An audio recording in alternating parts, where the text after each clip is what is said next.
Salve progressistas, eu sou o Clayson. Olha, esse vídeo não é um vídeo meramente especulativo, tá? Eu acho que é isso, não.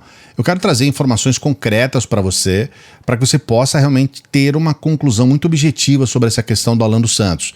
Porque a pergunta do título desse vídeo, ela é muito importante. Afinal de contas, por que os bolsonarentos, por que a família Bolsonaro blinda Alan dos Santos? Por que eles protegem tanto esse blogueiro?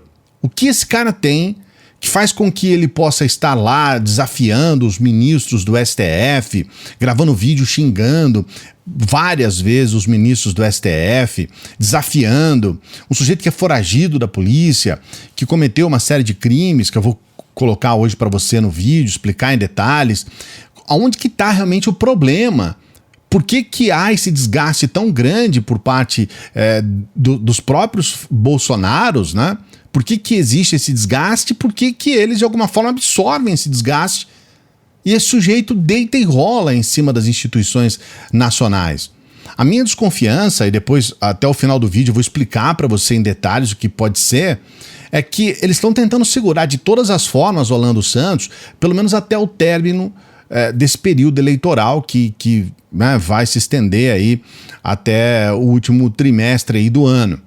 Eu imagino, e essa é uma suposição que eu considero muito válida, você vai perceber ao longo do vídeo, que seja isso, porque se esse sujeito vem para o Brasil, se ele realmente vai para a prisão e ele resolve colocar e bater com a língua nos dentes, como se diz no termo, ele pode cometer um estrago gigantesco entre Bolsonaro e sua família. Então, eu só posso imaginar isso. E eu tenho elementos concretos para mostrar para você que isso tem fundamento. Eu vou trazer isso no vídeo de hoje, colocando em detalhes tudo aqui, sempre pedindo para você dar o like, não se esqueça desse like. Por favor, especialmente você que conhece o nosso trabalho, dê o like no vídeo para que outras pessoas como você possam ter acesso às informações e para que a gente possa elaborar com detalhes o que de fato está acontecendo. E são coisas inusitadas, são coisas que talvez você não saiba, mas que são muito importantes. E não se esqueça, né? Se você não é inscrito ainda no canal, esse é o momento para você se inscrever, especialmente se não é a primeira vez que você está aqui conosco. A primeira questão que a gente tem que falar foi o que aconteceu agora, né? Antes de ontem. O Alan dos Santos ele fez um pedido para o STF, justo para o STF. Ele fez um pedido para que ele pudesse, então, aí vamos dizer, ter um desbloqueio das contas. As contas, o Alan dos Santos ele tem esse pedido de prisão e as contas dele foram bloqueadas. Justamente porque ele é um foragido da justiça. E agora, né, há 2 dias atrás, a defesa do Alan dos Santos fez um pedido para que a justiça desbloqueasse as contas dele, porque segundo a defesa isso inviabilizou por completo o sustento dele, o sustento da família e tudo mais. Então é óbvio que dificilmente ele será atendido, é um sujeito que ele deve se apresentar à justiça e deve realmente encarar de frente os problemas que ele mesmo criou, porque ele é um fugitivo, né? Não faz sentido você criar uma série de problemas e depois sair, ser um fugitivo da justiça e tudo ficar por isso mesmo. Agora tem uma questão que eu considero fundamental, que é essa confusão que algumas pessoas fazem em tentar, especialmente os apoiadores do Bolsonaro, em tentar colocar para o Alan dos Santos um ar de que ele é uma vítima, quando na verdade ele é o algoz. De colocar ele, estão querendo censurar o Alan dos Santos, estão querendo calar a boca do Alan dos Santos. Na verdade, ele é um criminoso. E é importante a gente entender quais são os crimes que ele cometeu, o que de fato tem de errado nessa história. O Alan dos Santos, ele é investigado e ele está envolvido em 2 inquéritos. São inquéritos que são muito conhecidos, já falamos aqui a respeito. O primeiro é o inquérito da divulgação de conteúdo falso, ou também conhecido como o inquérito das fake news. E o segundo é o inquérito dos atos antidemocráticos. É bom a gente entender que esses inquéritos, eles não são criados, não é a criança, o dia o STF acordou, teve a ideia. Não é bem assim. Na questão específica desses inquéritos, foi feita uma investigação. Então, no inquérito das fake news, esse inquérito que foi aberto em 2019, esse inquérito ele foi aberto em função de um pedido do então presidente do STF, Dias Toffoli, para apurar as chamadas notícias falsas dentro de um caso que ficou muito conhecido e que inclusive envolve até uma chamada CPI, que é a CPI das fake news, que é uma CPI importante que acabou se arrefecendo em função do fato de termos a pandemia, a mudança dos trabalhos no Congresso, a CPI acabou se arrefecendo, mas essa CPI é importante. Naquele caso ali, nós temos que levar em consideração que o pedido foi feito pelo Dias Toffoli e o Alexandre de Moraes é o relator. Então esse inquérito não é o Alexandre de Moraes, né? Ele é o relator. Essa investigação, ela apura ameaças a ministros do STF, ela apura a disseminação das notícias falsas nas redes sociais. E é importante a gente entender que esses inquéritos, eles têm um fundamento, não é uma coisa aleatória. Foram feitas várias investigações da Polícia Federal. O outro inquérito, que é o inquérito dos atos antidemocráticos, ele também foi feito sobre uma demanda criada pela PGR, a Procuradoria-Geral da República. Foi o Aras que pediu a abertura desse inquérito. Essas investigações, elas foram autorizadas pelo ministro Alexandre de Moraes, mas foi o Aras, foi a PGR que pediu a abertura desse inquérito. E por que isso?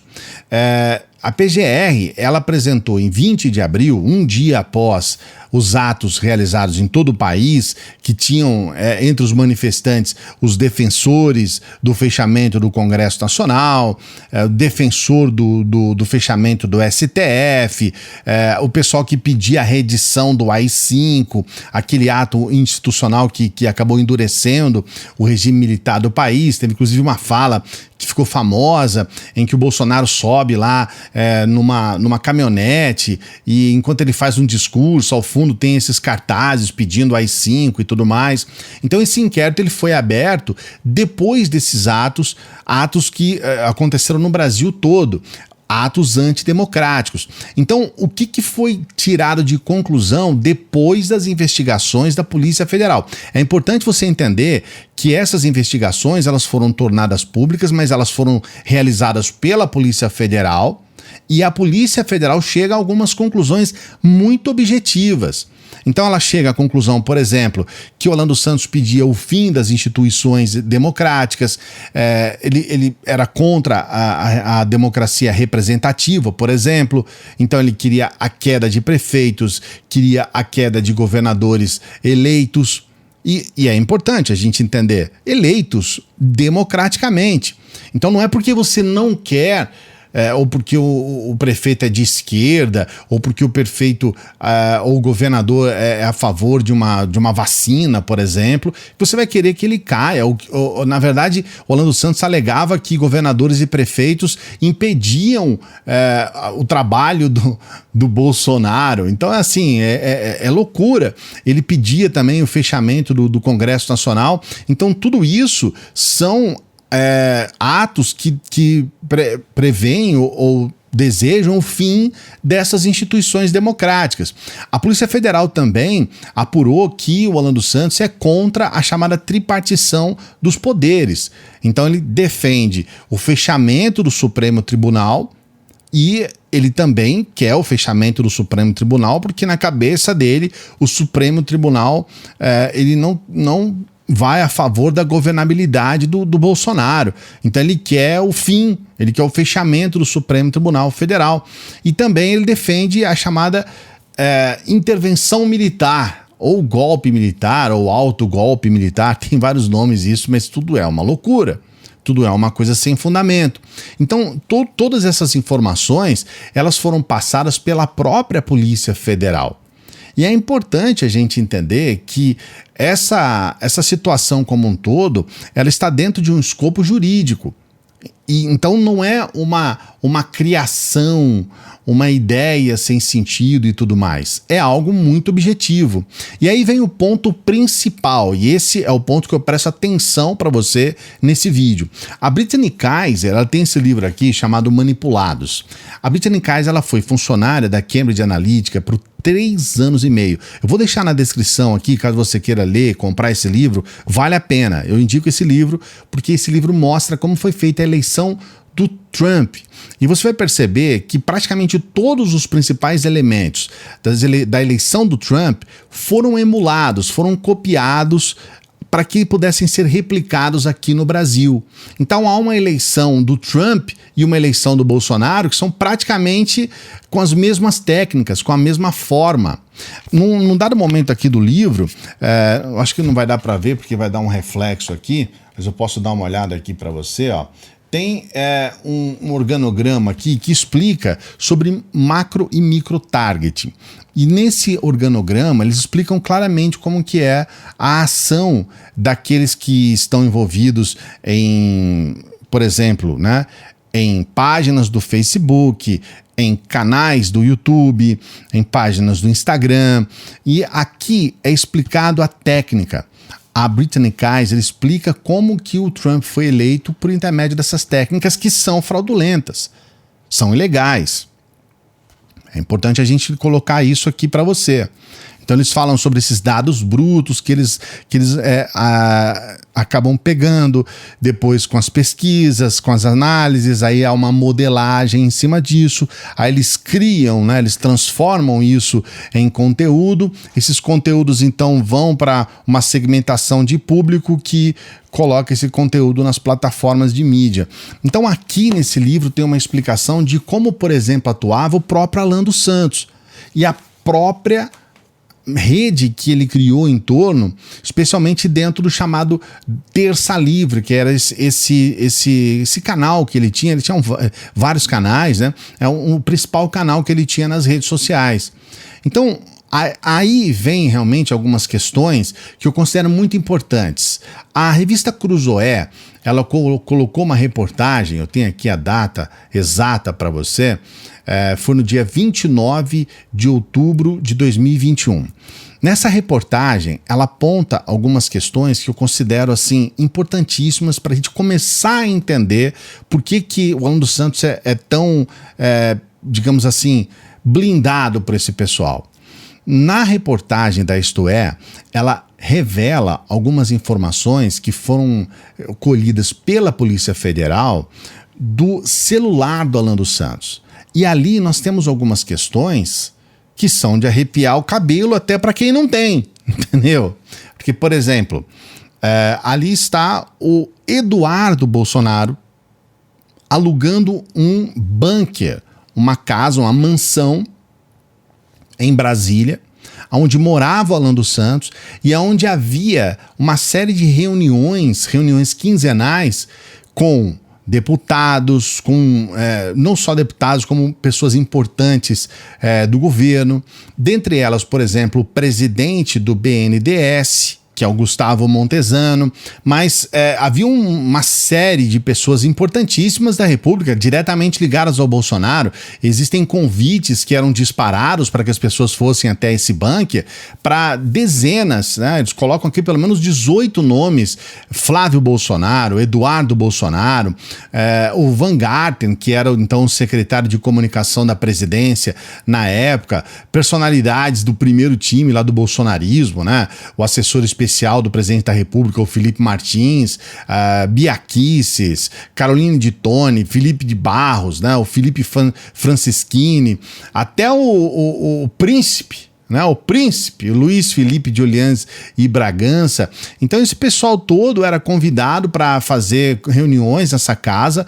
É uma casa, né, que tem 650 metros quadrados de área construída, onde eles faziam essas reuniões. E aí, se você juntar os pontos, ligar os pontos aqui e ali, você perceber, por exemplo, que esse mesmo BNDES, cujo presidente ia lá, né, o Gustavo, ia lá fazer essas reuniões, teve uma servidora do BNDES, segundo a investigação da própria Polícia Federal, que fazia repasses para o Terça Livre de R$70 mil. R$70 mil. O que você acha de passar pra gente aqui uma ajuda no nosso Pix aqui de R$70 mil? Tá bom? Pra nós tá ótimo. Se quiser passar aí, tá ótimo. 70, parece que tem alguma coisa de errado, não é não?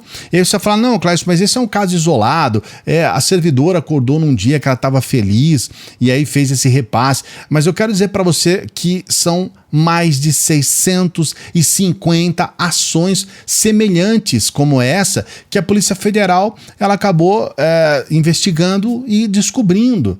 Então não tem muita coisa de errado nisso. A gente tem Eduardo Bolsonaro bancando a mansão onde ele ficou. O Eduardo Bolsonaro proporcionando a ele a possibilidade dele fugir do Brasil, porque nessa mesma investigação da Polícia Federal, no celular do Alan dos Santos, havia essa combinação para que o Alan dos Santos pudesse fugir do Brasil. E o Eduardo Bolsonaro estava ajudando para que essa documentação toda dele, da família, pudesse ser agilizada para que ele pudesse fugir do Brasil. Aí você tem repasses de uma servidora do BNDES, mais 650 ações. Então você está entendendo como tem muita questão e como se de fato o Alan dos Santos meter aí a língua nos dentes, muita coisa pode acontecer?